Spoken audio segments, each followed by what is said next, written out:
room key actually worked. That's a miracle. Alright, come in.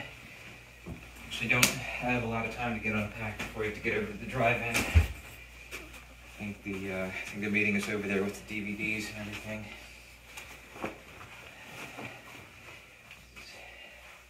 Welcome to the glamorous life of the independent filmmaker on the road.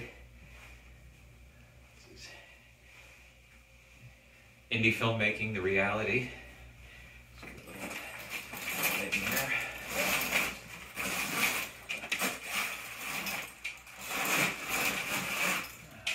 Lovely view I see. What is this for anyway? This is for the Facebook page. Ah, all right. I don't know why anybody would be interested in seeing this, but if they look at it, if it helps get the word out, I guess you do what you got to do. It's funny, I don't know why these screenings always kind of put me in a mood like this, but it never gets any easier. In fact, it only seems to get more, I don't know, more difficult, each passing year. It's been 16 years since I've made this movie, and I haven't done anything since. You know, it's nice to have. I'm glad that I had one movie that got some attention, but it would be nice to do something else. Well, what about Netflix? Not really interested. It's not the same thing. It's not the big screen. Well, it's a screen.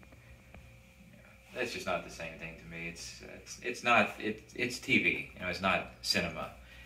That is the one nice thing about coming out to these screenings, is getting to see the movie with an audience on a big screen. So I'm grateful for that. It's nice too, meeting kind of a new generation of fans that come out for it. But yeah, it's it's just it's also a little depressing when it's been, like I said, 16 years, and you had one movie that got some attention, and then nothing really since that. But coming out on the road like this, it's still an experience. It's still fun. I'm still grateful for it. But again, I don't know why anybody has any interest in seeing this thing if you want to keep filming. But we got to get over there soon. So what I think we should get on with the interview. Do you want me here on the couch? Yeah. Okay. Couch is great. Okay. Rolling? Yep. Okay. So what, in your experience, has changed in the independent film world in the last 15 years since making Zoe's Guide to Real Life? Well, the thing is... you want me to repeat your question and my response? Please. Okay. I think what's changed the most in the independent film world in the 15 years since I made Zoe's Guide to Real Life has just been... the biggest change has been getting financing and also getting the movie seen. Probably the biggest technological change has been, of course, streaming, which is great, and I'm aware that Zoe's Guide to Real Life is available on a number of streaming platforms right now, which I'm sure has helped many people to find it. But like I said, it's not the same to me as seeing it on a big screen with an audience and really experiencing that way. And financing has definitely changed. Kind of the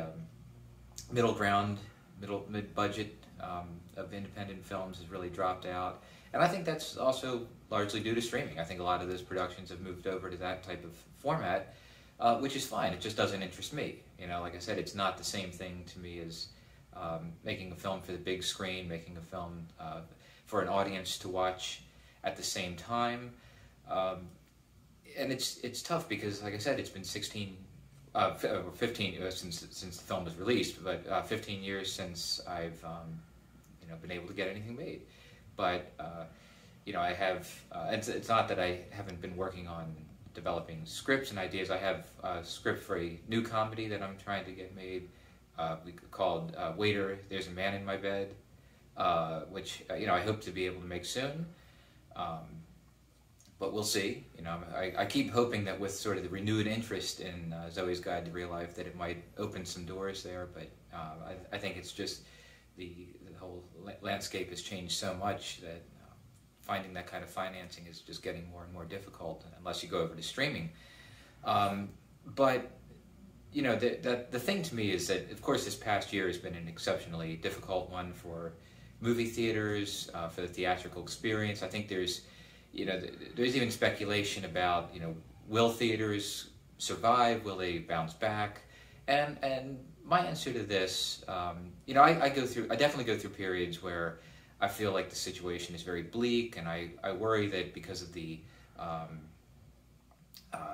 dominance of streaming and home viewing, that people are kind of losing sight of that communal experience of movie going, that they are forgetting what it's like to sit there in the dark as a crowd and enjoy the movie together.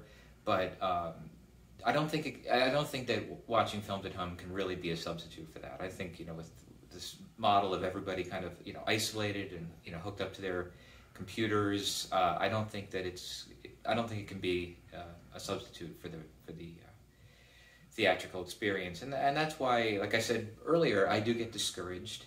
Sometimes I get a little, maybe a little depressed sometimes, thinking about the fact that I can't get a film made the way that I did 16 years ago with Zoe's Guide to Real Life. But at the same time, I'm glad that we still have an opportunity to come out and watch it with appreciative fans, and I'm glad that there's theaters that are still keeping that experience alive. Because I like I said, I just don't think that the home viewing is really any substitute for it. At the end of the day, I think what will keep it going is that people will always have a desire to come together, to kind of gather around the modern day campfire of the cinema screen, and to dream together. That's really what it's about, is dreaming together. And I don't think anything can ever replace that experience. Great. Okay, are we done now? Okay, Yep. We got to get over to the theater, Yep. so let's cut.